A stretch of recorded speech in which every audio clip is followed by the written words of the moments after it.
ارشاد فرمایا قل هو القادر علی ان یبعث علیکم عذابا من فوقکم، اے حبیبہ فرما دیجئے اللہ اس بات پہ قادر ہے کہ وہ تمہارے اوپر سے عذاب بھیجے، آسمان سے پتھر اتریں، آسمان سے اللہ کے عذاب نازل ہوں، کڑکتی بجلیاں اور کڑک ان کو آلے، جس تمازی میں ہوا، وہ اس بات پہ اب بھی قادر ہے۔ جب یہاں تک آیت نازل ہوئی تو حضور نے کہا اعوذ بوجہک، اللہ تیری پناہ چاہتا ہوں۔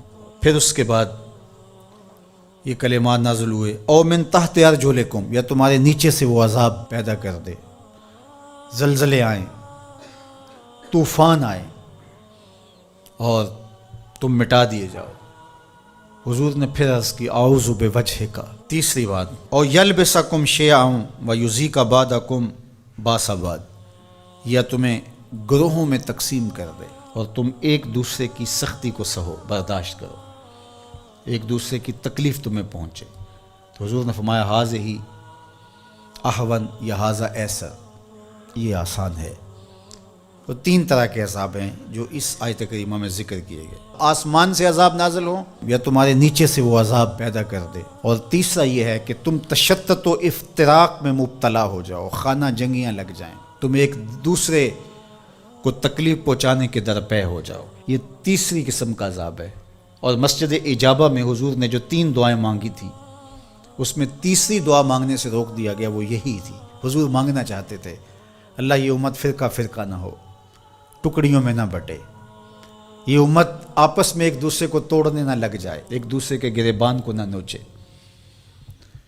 لیکن حضور کو منع کر دیا گیا کہ یہ ہوگا جب بدکاریاں ہوں گی، جب گناہ ہوں گے تو اللہ جل شانہ اس کے بدلے میں ان پر جو چھوٹا عذاب مسلط کرے گا، جو ان بڑے عذابوں کے مقابلے میں چھوٹا ہے۔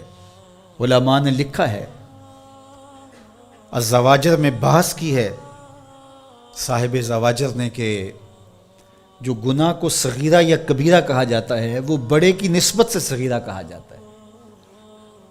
چھوٹا گناہ اس لیے کہا جاتا ہے کہ وہ بڑے سے چھوٹا ہوتا ہے، ورنہ جو چیز اللہ کو ناراض کر دے وہ چھوٹی نہیں ہوتی، گناہ بڑا ہی ہوتا ہے۔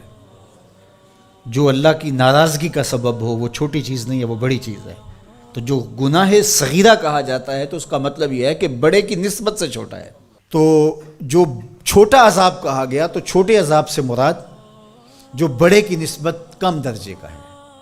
تو عذاب ہے، تو اوپر سے عذاب اور نیچے سے عذاب یہ اس امت پہ نہیں ہوں گے، یعنی قحط نہیں ہوگا، غرق نہیں ہوگا، آسمان سے پتھر نہیں برسائے جائیں گے، لیکن چھوٹے عذاب ان پر مسلط کیے جائیں گے۔